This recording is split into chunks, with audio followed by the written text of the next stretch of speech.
as a services company. We used to do a lot of consulting and started developing software and tools that were utilized for our customers that we were using. And then our customers started asking, hey, can I just keep this? So basically that says, this is something that we could probably sell as a product itself. So we kind of took some of the things that we developed, productized it, and it's kind of been blowing up ever since then.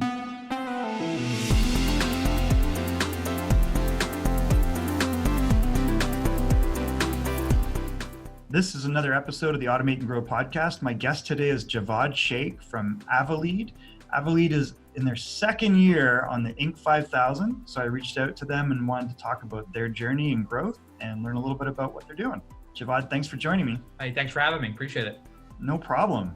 So maybe you can just start off with telling us what was the big problem in the world that you decided you needed to solve, and why did you start this company? I kind of got into it by mistake a little bit. I actually worked in a hospital as my very first job kind of out of college. So it's really, healthcare is not an easy business to get into. So it was something that I was in there, kind of grew from there and just saw opportunity of how things are not the way it should be, right? And especially in today's day and age. So they were kind of really lacking behind in technology. So just kind of having that experience and having done that and seen it and just kind of helping is where we kind of grew. Our growth is really kind of tied to, we started off as a services company. We used to do a lot of consulting, things like that, and started developing software and tools that were utilized for our customers that we were using. And then our customers started asking, hey, can I just keep this, right? Is this something?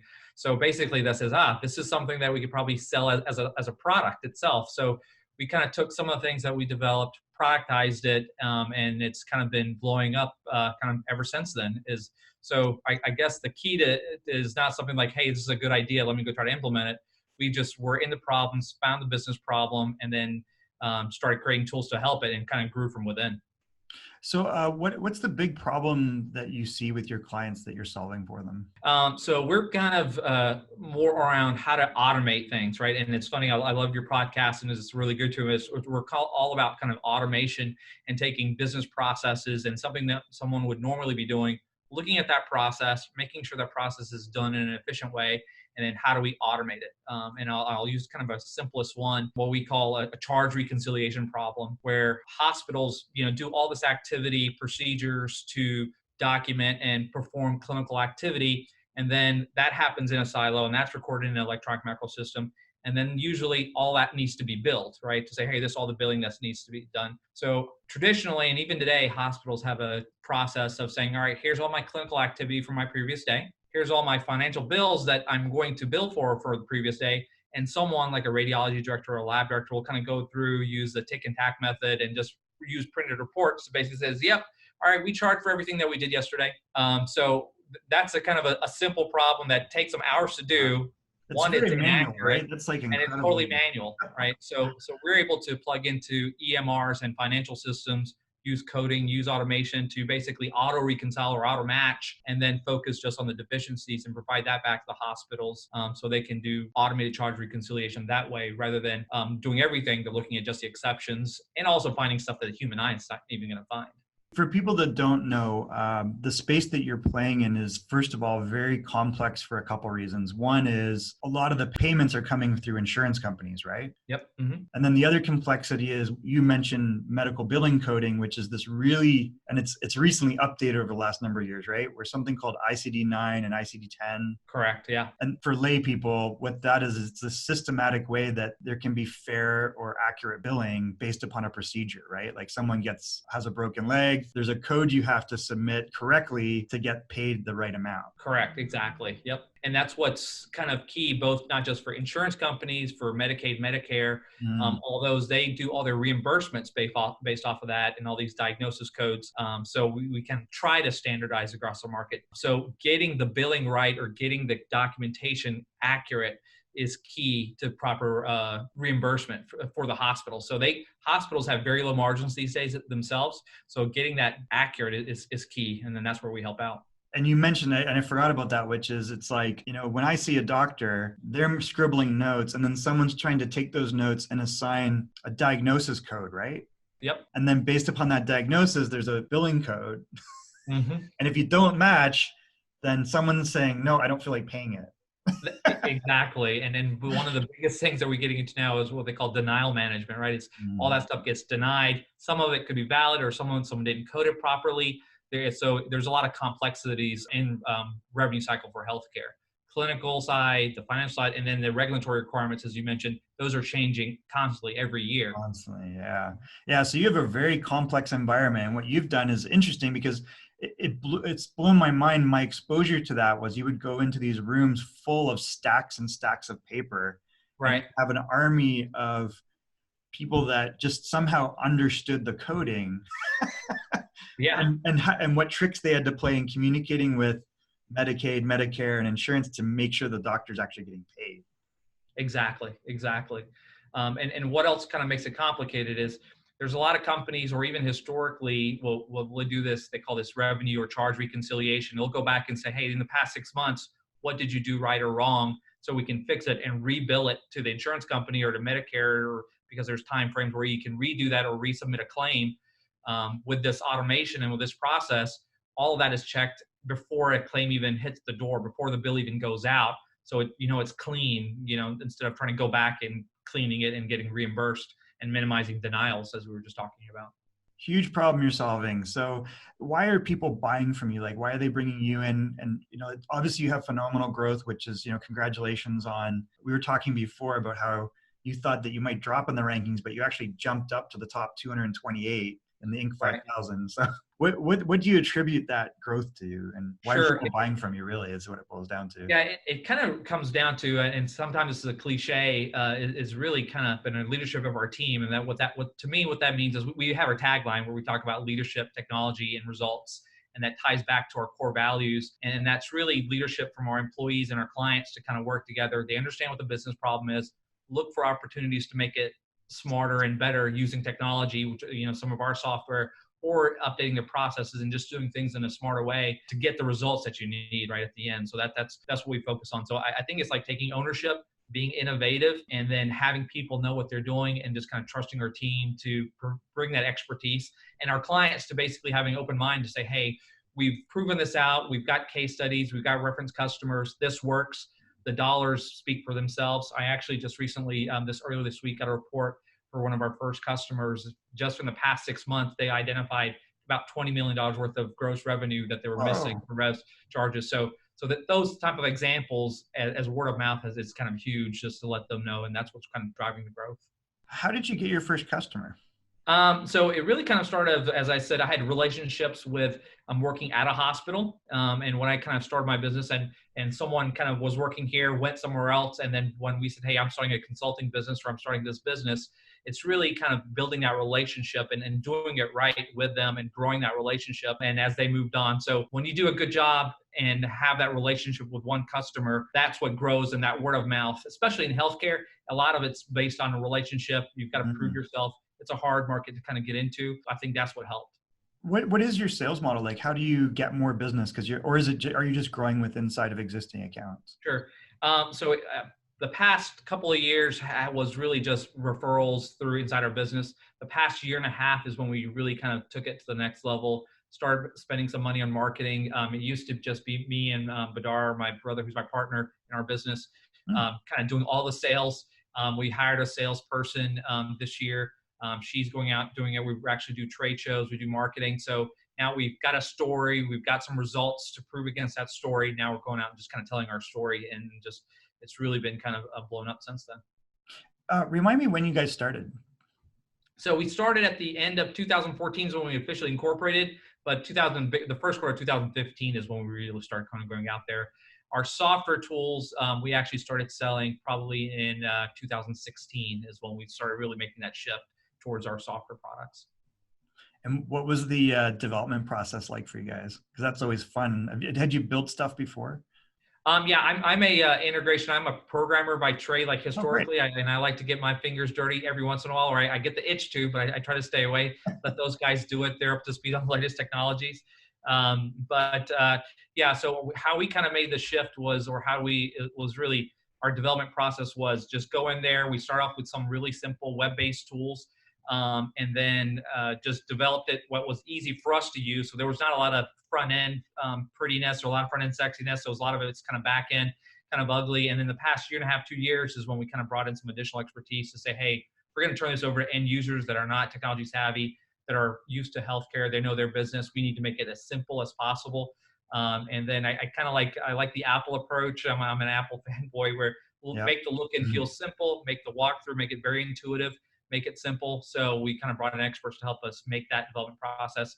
So we went from a kind of a very, I'll say, immature process as like just a couple of guys, let's get together and building it together, into a pretty decent team that's kind of doing all that. And we've got a pretty good, agile sprint methodology process in place now.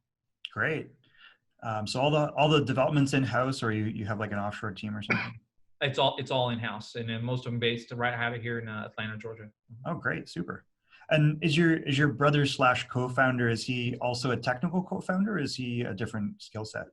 No, he's a technical co-founder as well too, just different sides of technology. He's one of a networking engineer, Cisco. So he understands integration, he understands technology, he understands the programming really well. So we're both kind of technical on the back end. And what's that dynamic like? Is he younger or older, by the way? He is older, but I've actually been doing this a little bit longer than he has, so I kind of hold that over him sometimes. But it's kind of, like with any family relationships, right? It has kind of his ups and downs. But at the end of the day, we get each other. He's got my back, I got his. We understand what our end goal is and what we want to shoot for. So we just kind of work together as a team and divide and conquer. Well, it's an exciting story. And just remind me, what was the percentage growth? Because I think that's the big number that gets you on the Inc. 5000. I don't remember exactly. So we just got an award from Consulting Magazine as well too. We were ranked number 1 out of almost 52 firms across all industries, which was really shocking. And our percentage was 1,800% for last year. Wow, so that's the past incredible. 3 years, which feels great. And that's a good problem to have. Like what's the future hold? Is it another 1,800 in the next 3? It's going to be hard to kind of keep up with that, but we kind of hope to blow that out of the water as well too. I think this year it was a bit of a challenge because we actually spent a lot more money on marketing and sales and trying to solidify our software, but we've, I think, set the stage for a lot of things. We've got many customers that are kind of focused and interested in kind of hopping on board, and we're in the process of slotting to say, hey, when we can fit them all in, which is a good problem to have, and focus on how do we scale and grow, automate our own processes, our own processes rather than just our customers. So we're doing a little bit of that now as well too. And you brought it up. So I was going to ask actually, are there tools that are kind of part of your strategy around that? Like, are you using specific software or? Internally? Yeah. Yeah. Internally. No, most of everything that we've been doing has been for our customer facing has been on the Microsoft Azure platform. Oh, got it. Okay. Everything's kind of based off of that. One of the things we just started doing is just kind of reporting our internal metrics, looking at Microsoft Power BI and a couple other things. But right now we just use like our CRM system is Zoho, and we kind of use some other Smartsheet, kind of other tools that we're using internally. Looking at startup. Right. Yeah. Actually, it's funny, is a former one of I won't call him an intern, but he was young when he worked for me. Actually, works at Smartsheet, and they've been experiencing crazy growth actually. Yeah. I mean, I've been using Sparky for a while, and they've just been adding a lot of great things to it. So I think it's just now we're trying to see if we can carve off some time of our existing developers and saying, hey, all this dashboards, all this automation we're trying to do from a billing standpoint for our customers, how can we incorporate that ourselves and almost use ourselves as our guinea pig, whether it's our billing through QuickBooks or through our marketing and just kind of our internal kind of management of our delivery. Well, you've got a lot of the components that I kind of talk about, which is, have a digital product. You're right in that sweet spot where you're building software that's, intelligent and solving a problem. And it sounds like you're on your way to automating marketing and sales and eventually support. So that's great. Trying to get there. Yeah, it's tough, right? You got to have a game plan and then it'll all work out. But it's always like, especially if you're building technology, it's like the customer technology always comes first, right? Like you're building software for someone else. And exactly. Yeah. Like physician, heal thyself, no pun intended. But Yep. All right. So a couple of things I want to ask you about. In the background, you've got a lightsaber. What's the deal with that? So Badar and I both are kind of Star Wars buffs. We kind of love it. I actually just finished watching the new show that got released on Disney Plus as well too. So good. The Mandalorian. I love it. Right? It was awesome. Watched it at 12:40 in the morning. when it Oh, wow. launched. So I can relate. I Yeah. mean, and are you excited for the movie coming out in December? Oh, yeah. Yeah. I mean, everybody has their ups and downs, or like where the new trilogy, the last trilogy is headed, but got to go see it. Got to go do it. I can't wait. You can bring your lightsaber. Yeah, exactly. And then I noticed you have, is that a jar of honey? It is a jar of honey. So I think that's more from, I'm on this, at least these days, I don't, it's just been sitting there. I'm on this keto diet, my wife Oh, and I, you so we're are? kind of trying that. So I used to do just honey with my tea or coffee. Now I'm off, even off the honey. So we're going to try that. Oh, Um, wow. so one of Have the you things tried that Bernard and I Bulletproof are yet? both triathletes. We basically have Wow. Ironman triathlons in the past. We just signed up for another one for next year. It's been hard to get one in because business has been so crazy the past few years. So we kind of made a commitment to try and get healthy, start exercising, eat good, and we're going to try one again next year. So that's the goal. Wow, I love it. That's amazing. And I will highly recommend, they're not a sponsor or anything. Maybe one day Dave Asprey is listening to this, but have you tried Bulletproof? Oh, no, I actually do. I've been doing Bulletproof coffee. That's Yeah, yeah. yeah. It's like the I've been- dirty little secret of like so many entrepreneurs. It's like, this is the greatest thing for my brain and my body. Right. And it's funny you say that. So the biggest change for me from a diet perspective was just mental clarity and kind of focus and energy in the mornings. Makes a huge difference. Oh my God, it's so funny you say that. And I know this is a little off topic, but for me personally, that was like a total game changer because I was the guy, bizarrely, I would hit like 2, 3 o'clock and I'm like, my energy drops, my brain's not Right. working. And I don't have that anymore, which is amazing. So fist bump to Dave Asprey and all the other Bulletproof users. All right. Well, I want to be respectful of your time. I'm going to wrap up with 2 questions. The first one is, how are you changing the world? The way I'm changing the world is making everybody more efficient or more smarter, right? And I kind of have this grand scheme of things when I think about this from a visionary standpoint. We've got this mission where we're going to try to automate healthcare. We want to make everything more efficient. But the big problem for me, and I kind of lived through this, so about 4 years ago, and about 5 years ago, I actually got diagnosed with cancer. Thank God everything's great and all recovery. But you kind of get that perspective of how patients are actually using our healthcare industry. And one of the things where at least I have expertise or have exposure to is the EMR side, the revenue cycle side, and the simplest thing is how do I get a bill that actually is a bill for everything? Because when you go to the doctor, you're getting a bill from a radiologist. It's so bizarre, right? From doctor. It's so bizarre, and you don't know what's for what. Yeah. So me, or my goal or my vision is one thing at a time. Can we simplify healthcare for a patient or from a patient's perspective? And how do we kind of get there? So that's my goal, and hopefully we'll get there one day. Well, that is a very ambitious one and a very useful one. If anyone's ever been to even a doctor or a hospital, I totally relate to what you're saying. Right. Oh, and just for people, we might have been talking acronyms, but EMR stands for electronic medical records. It's the software that doctors use to kind of manage their practice, right? And hospitals too. Right. All right. So I'm going to wrap with one final thing, which is when we have interesting guests on the podcast, we like to ask you to nominate other interesting guests. We typically talk to experts or entrepreneurs, and I would like to know who you would like to nominate as a guest to be on the Automate and Grow podcast. Can I nominate my brother Badar? Yeah. Let me nominate him. He besides this business, we've got a bunch of other things going on that he's involved in, and I'm sure he's got a great story, and there's some great things he's working on as well too. So Jawad Shaikh, I'll nominate him to do this as well. That should be an easy introduction. So Badar, you've been nominated, and we look forward to a future episode with you. Thank you so much for your time today. I really appreciate your story is very inspiring and very insightful to see the inside of how things are working. Perfect. Thank you. This has been another episode of the Automate and Grow podcast, and we'll see you on the next episode.